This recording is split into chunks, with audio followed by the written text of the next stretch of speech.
I'm so not excited to do this video for this case. I am excited to do one for the Speaking Gauntlet, which is this guy. It reminds me a lot about the Pro case that they released a few years ago. First of all, you guys do this one. So last time I used a Ringke Fusion was for the iPhone 7s, and it was pretty average then, and it's still kind of average now. Yes, the design has been improved, which is a step forward, but the feel and handling of this product, well, it really feels like a cheap case, which is kind of a step back. Now for this channel, I've been doing it for so long that I generally tend to gravitate towards really great products or really bad ones. The stuff that kind of runs in the middle, I don't really touch anymore because it's just, I've seen it all before and I get bored of it. But when somebody said that the Ringke Fusion cases made their iPhone feel slimmer, kind of like the Mous Contour, I thought to myself, hey, did Ringke become awesome? In short, they do not. And I do have to apologize in advance because for those who have this case, I am going to point out something about this product that really bothers me, and if you haven't caught on, may start to bother you.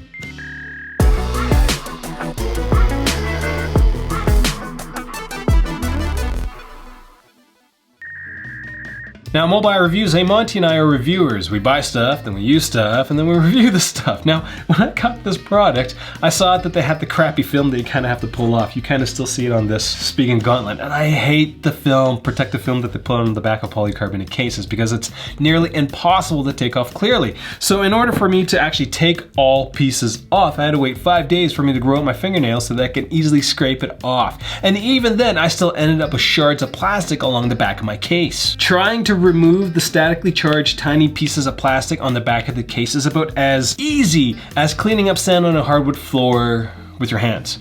And if you're wondering why I've got sand on my floor, it's because, well, you know, coronavirus, isolation, my kidney stuff to do, we put sand in a box and put it in the middle of the living room. Yeah, it's not a good idea, but you gotta do what you gotta do as a parent, right? Overall, the Ringke Fusion gets a score of 3.68 out of 5, which puts it at about number 152 out of 220. For clear cases specifically, it's number 24 out of 36, so it's a mildly below average case from my perspective. The average case score in my entire scoring system is 3.7. This one gets 3.6, just a little below average. When it comes to design, the Ringke Fusion looks more expensive than it actually is, which is kind of a good thing. The Ringke Fusion will add an extra 30 grams to your iPhone Pro Max, so it's a fairly light case, which is kind of why it's so cheap. Ringke Fusion also has oversized corners. They're not necessarily bulkier around this way, they're just a little thicker. I will admit that the slightly larger corners do improve the handling of the product just a little bit. The case is thinner along the center of the iPhone, which helps with the gesturing on the iPhone, which is nice, but the case edge does have the same curvature of the iPhone, so it actually doesn't feel thinner. It just feels like the normal edge of an iPhone case. The Ringke Fusion has TPU edges and a bit of a polycarbonate back, though the polycarbonate back isn't that thick. The oversized corners do have little feet on them, which keeps the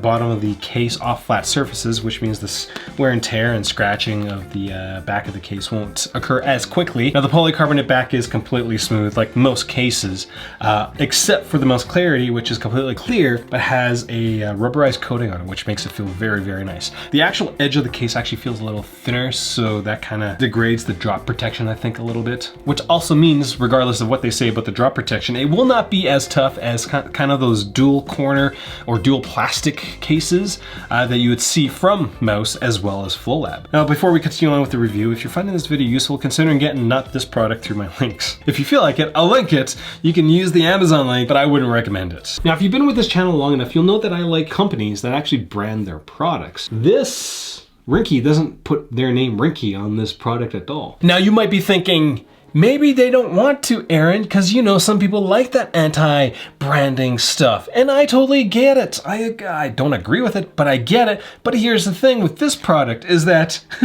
it says made in Korea. It says shock absorbing technology on another corner. And you can definitely see that there's some sort of serial number at the top here, but definitely no Ringke. So basically, Ringke has gone to a generic manufacturer, bought a case, and is just selling it as their own, which is not the worst thing. It's not a great way from my perspective to be a middleman and just mark up stuff so that you can based on your product brand strength, but at least it's a cheap case. This is probably under 10 bucks US. I paid 12 Canadian, so they are probably a step ahead in terms of not being jackasses when compared to companies like Peel and Totally. Now when it comes to protection, the corners of the Ringke Fusion will offer a little bit more protection than your average thin TPU cheap case, as the extra head on the corners does provide a bit more of a cushion. The best part about the oversized corners is that the screen is going to be better protected. Now personally, I wouldn't drop this iPhone in this case any higher than chest height. I probably would be very apprehensive dropping it from waist height. It'd be okay, I'm pretty sure, but in reality, with my $1,500 iPhone 11 Pro Max in this Ringke case, I wouldn't drop it at all. Not on purpose.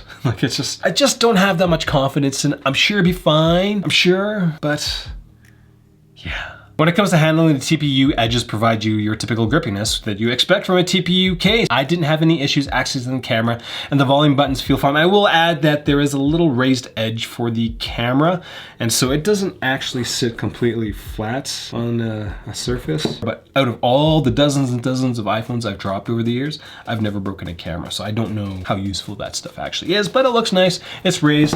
It doesn't wobble around like you would find on some of the other products. Now, as I said before, the volume buttons are fine, but it's actually this power button that is not great. And it's the inside of the case, it's TPU, right? And so it feels a little sticky.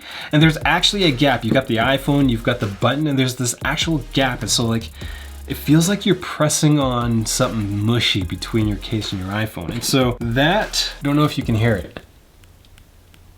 Having buttons that are kind of either make a noise or are loose, like on my Galaxy S10, the buttons are loose, which is brutal for a smartphone. You know, cases like this, your iPhone feels very, very solid, and then you put something on it that makes it feel less solid. So like this really, really bothers me.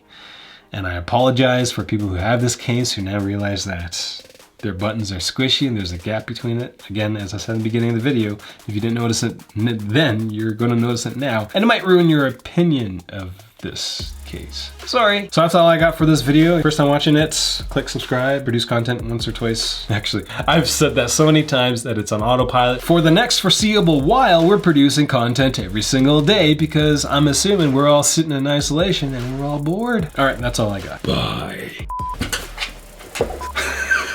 Should we do a review like this with you actually right on the table? Did we just stumble on something new? You went off, don't you? So last time I used a Ringke Fusion, Ringke, yeah. It was pretty average then.